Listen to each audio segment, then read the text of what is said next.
Hello दोस्तों। तो आइए देखते हैं यूपीएससी सीसेट 2024 का ये question. X Y Z can complete a piece of work individually in 6 hours, 8 hours and 8 hours respectively. However, only one person at a time can work in each hour and nobody can work for 2 consecutive hours. All are engaged to finish the work. What is the minimum amount of time they take to finish the work? ठीक है, तो question को summarise कर देता हूँ। 3 लोग हैं, x Y Z. Individually ये 6 hours में काम कर देता है, ये 8 hours में और ये 8 hours में, है ना। अब क्या है, एक बार में एक बंदा काम करेगा और एक ही घंटा काम करेगा, right. Only one person at a time works for 1 hour and nobody can work for 2 consecutive hours. तो 2 घंटे लगातार कोई काम नहीं करेगा, है ना, तो चेंज करते रहेंगे। And all are engage to finish the work.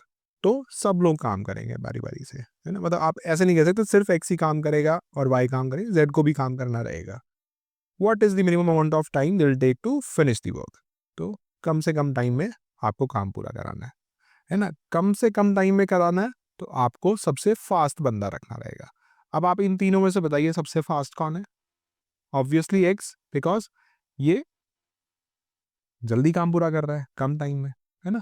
तो मैं बोल दूं x is fast and y and z are comparatively slow but equally slow, है ना। इक्वल तो करते हैं ना रेट, दोनों ही 8 घंटे में काम कर रहे हैं, ठीक है। अब तो मुझे अगर फास्ट काम कराना है तो एक्स से ज़्यादा काम कराना रहेगा। तो मैं अगर आर्ली देखूं वर्क कैसे कराऊंगा, मैं फर्स्ट आवर में एक्स से कराऊंगा, फिर वाई से कराऊंगा, फिर एक्स से कराऊंगा, फिर जेड से कराऊंगा, फिर एक्स से कराऊंगा, फिर वाई से कराऊंगा, फिर एक्स से कराऊंगा, फिर जेड से कराऊंगा। ऐसे ऐसे स्टोरी चलती रहेगी, राइट। कब तक चलेगी, जब तक मेरा काम पूरा नहीं हो जाता। अब ये मैंने 1 hour का साइकिल दिखा दिया है। अब कुछ लोग कहेंगे कि सर एक्स वाई के बाद जेड आना चाहिए। नहीं, ऐसा कुछ कहा नहीं गया है कि 3 घंटे के स्लॉट में तीनों लोग काम करें। उन्होंने बोला कि कोई भी बंदा लगातार 2 घंटे काम नहीं करने। तो 2 एक्स एक साथ नहीं आ सकते, 2 वाई एक साथ नहीं आ सकते, 2 जेड नहीं आ सकते। अब कोई कहेगा कि सर एक्स वाई के बाद आपने जेड क्यों नहीं दिया। इसलिए नहीं दिया बिकॉज मुझे जल्दी काम कराना है। जल्दी काम कराना है तो मैं फास्ट वर्कर को मैक्सिमम यूटिलाइज करूंगा, इसलिए मैंने दोबारा से एक्स को लिख दिया।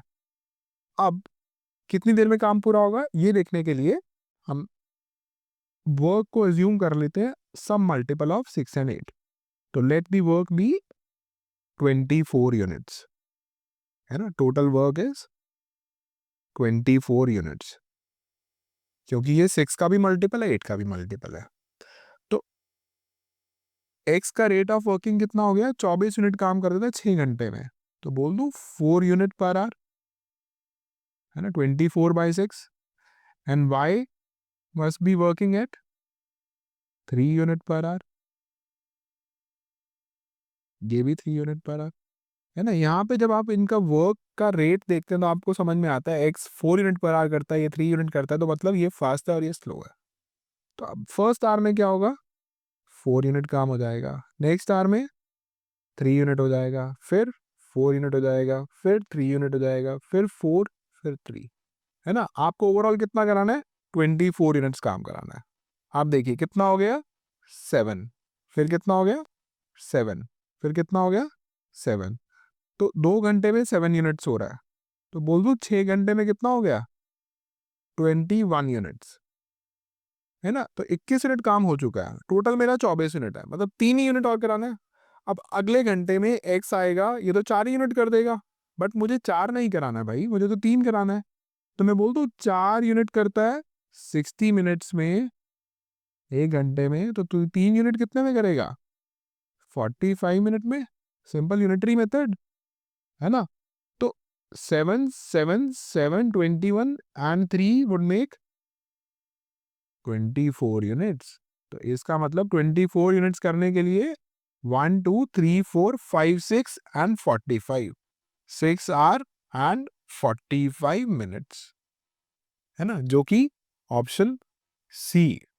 सो C is the correct option here. So एक सिंपल क्वेश्चन है ऑफ टाइम एंड वर्क। अगर आप इसी तरह का क्वेश्चंस और इसी टॉपिक को बेहतर समझना चाहते हैं तो आप हमारी टाइम एंड वर्क की वीडियो भी देख सकते हैं। Thank you so much.